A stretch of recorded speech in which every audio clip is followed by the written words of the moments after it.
Start with the NASA related questions, as we must talk about the career path that you have been through and the 30 amazing years of your life. So, first question would be, how did you choose this, or was it a planned thing, or was it a destiny that you will consider this? Yeah, so when I started in college, I knew I wanted to work in the government. I wanted to be in public service. Both my father and grandfather had served in the government, and it was something that I wanted to do. So I pursued a degree in public administration at a university that would allow cooperative education roles where you could alternate semesters of work and school and get a good view of the workplace. And so my first job, my sophomore year of college, was with the Department of Health and Human Services. I interviewed first for their office in Washington, D.C., and they said they usually take graduate students. So they offered me an opportunity to work in their regional personnel office in Dallas, Texas, which was closer to home and a good opportunity. That was my first exposure to HR, and I really liked it. I was able to go to the DC office the next semester, learned a lot about HR, and then pursued a graduate degree in HR at my university. And then in grad school, I reached out to all the federal HR offices in Texas for a survey of how they were structured, how they were set up. NASA was unable to complete the survey, but they invited me down for a conversation. And the more I talked to them, I really liked their setup. They had an internal consulting role where you actually met with people face to face because it's a campus environment at the Johnson Space Center here in Houston. And following that conversation, I asked how I could become part of the team, and I was able to secure a cooperative education assignment in May of 1995. And then worked for NASA for the rest of the time until February of this year, when I transitioned over to Space Center Houston, which is a visitor center of the Johnson Space Center here in Houston. Yeah, it's really amazing to see that this 30-year long journey, and how do you scale it out of 10, that how it has changed your life personally and professionally. Oh, it's definitely an out of this world experience to be able to have an HR job at NASA where you're learning something new about human spaceflight and the space program every day. So actually, I did not grow up interested in or really knowledgeable about the space program, but I had the opportunity to work at NASA, and it was just very unique. And I thought when I first joined the organization that I would be there a few years and then move and do something different. But obviously ended up staying, ended up being challenged in different ways, learning and growing over the course of those 30 years. Did you ever wish to go to space? Did you ever consider? I was actually one who was never interested in that. I very interested in supporting the people who did that, and who supporting the engineers and scientists who were part of the program. But when I looked at some of the spacecraft that our astronauts fly in, at one point they had to fly in the Russian Soyuz. 3 people kind of almost in a standing position, face to face. It's very tight quarters. Sometimes it would take them a few days to get to the space station, and then you're in an enclosed environment even aboard the space station or other spacecraft. It takes a unique personality, unique drive to want to aspire to that, and I don't tend to be very adventurous in my personal life, so that was good having the HR job on the ground. Honestly, even thinking about going to space gives goosebumps. Yeah. Yeah. Very inspiring. Very, very inspiring, yeah. So, about your career path, you got 2 leadership awards. How did it make you feel? How it changed for you? Yeah, when I started and when I was in graduate school, I definitely aspired to be the HR director at the Johnson Space Center. That was a a role that I thought might be attainable in my career, and studied leadership. Leadership is a passion of mine. Learning about how to be a better leader, how to help other people be better leaders. My style and approach is servant leadership, trying to bring out the best in others and bring their best talents to the table. But when I got my first opportunity, one of the things that I always thought growing up in the organization is that the leader needed to have a vision and really help the team move forward. So my first leadership role, I crafted a vision for the team, met with them, and fortunately learned very early in my leadership career that when leaders come to the table with all the answers or all of the direction, the team doesn't have an opportunity to influence that or to really buy into it. And so that was the first of many leadership mistakes that I learned from, but fortunately I learned that very early. And so subsequently, we would build shared visions as a team. I would have general themes that I thought that we should focus on, but we would really build the vision and our strategy together as a team. And that has been very powerful for my leadership and planning with my current team to have a retreat in January where we kind of build that vision. Yeah, that's actually very inspiring. As I also went through your leadership blog, as you earlier shared that blog, and I spent a lot of time reading it. And one thing that was highlighted mostly was the 3 Ps: people, possibilities, and I think it was patience. Yeah, sorry. So patience was highlighted mostly, and then people and possibilities. So how the work environment affects you as a team? Yeah, and that particular post, I've had different junctures in my career. I've aspired to a role or to a position, and sometimes it worked out and sometimes it didn't. Because sometimes there were better candidates for the opportunities that came up. And so that notion of really learning kind of patience and possibilities. Sometimes there was, early in my leadership career, there was a position I was very interested in that a colleague was selected for, and it was definitely the right decision at the time. And then a year later, a different possibility opened up that I wouldn't have thought about.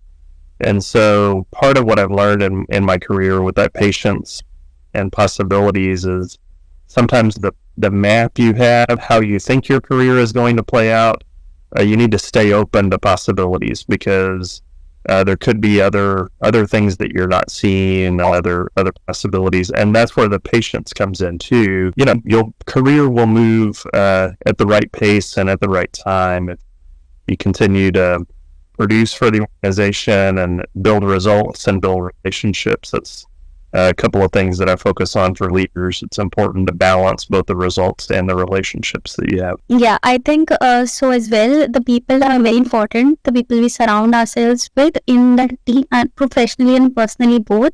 Like I've experienced this, that when there were nice people around in the team, even the work environment pushed me to work harder and like be of more zeal. So yeah.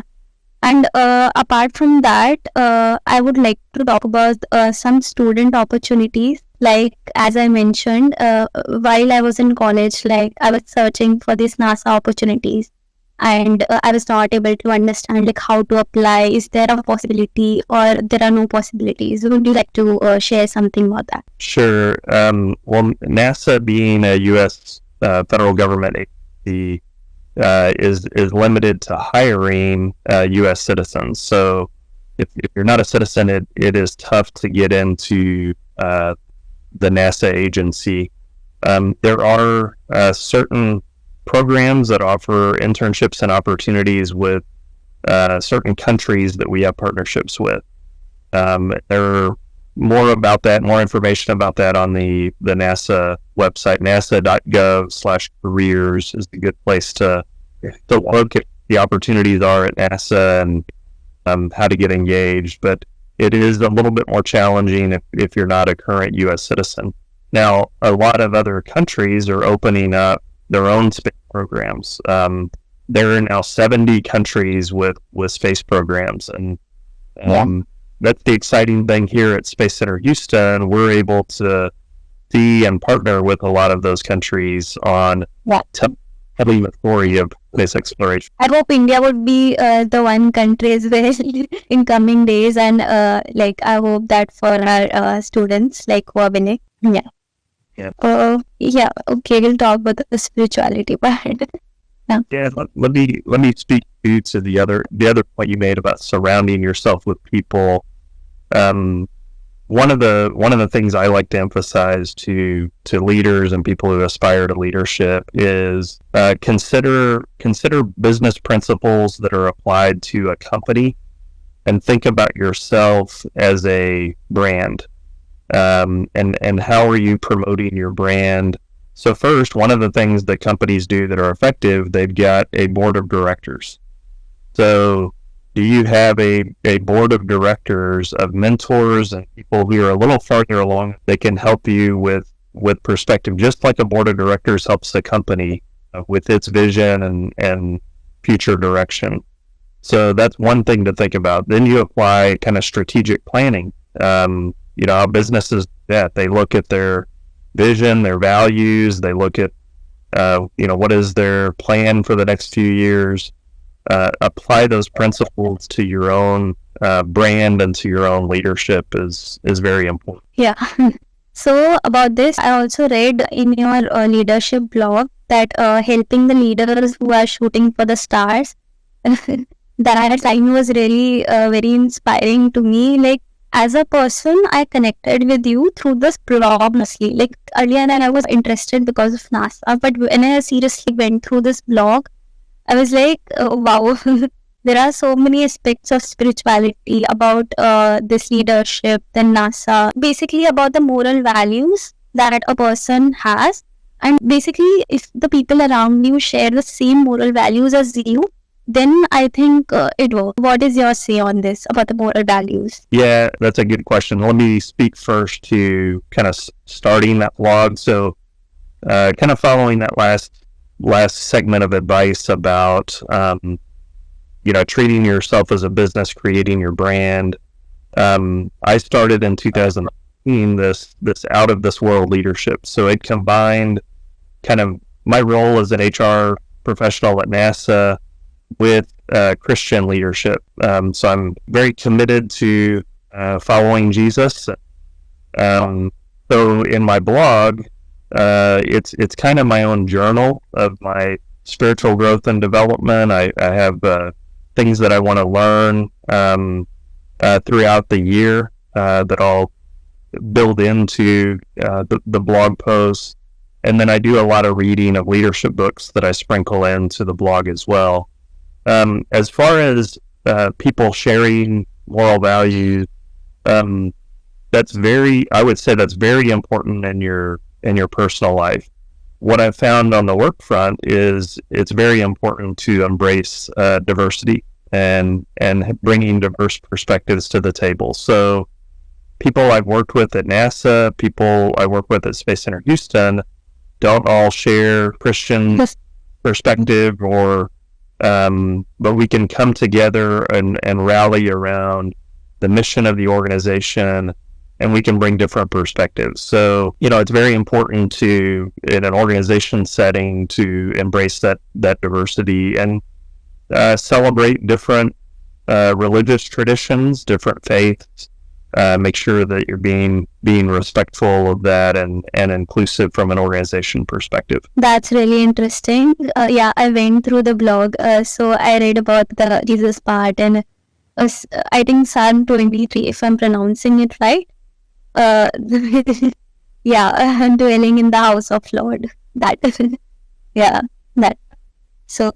Very, very important to me. So each year I'll come up with what am I going to focus on spiritually for the year. So this year is focused on spiritual disciplines. Richard Foster wrote a book called The Celebration of Discipline that outlines 12 different disciplines. So I'm going through one of those each month. Next year I'm going to focus on the book of Ecclesiastes.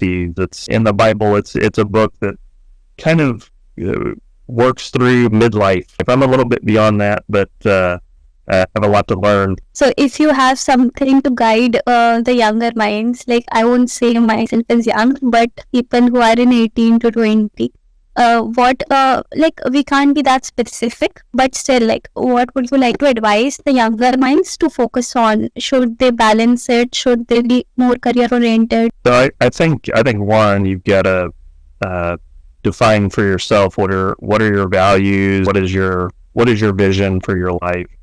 For me, it was always important to have a balance between work and family and home life and my church community as well.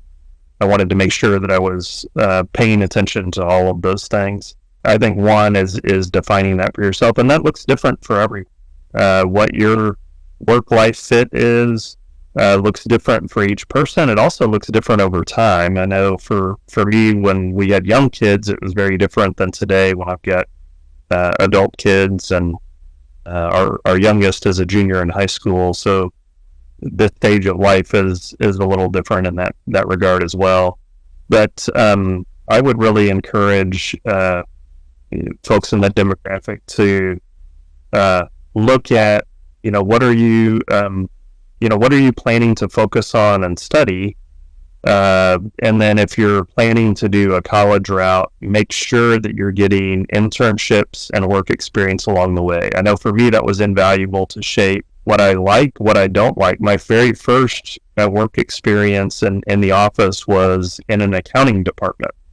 And I recognized that was not, my brother got an accounting degree and that worked for him. And so I just kind of went into an accounting department, and that was not fulfilling at all. And if that had been my first experience out of college, I might have been stuck. Fortunately, I did that, as an internship.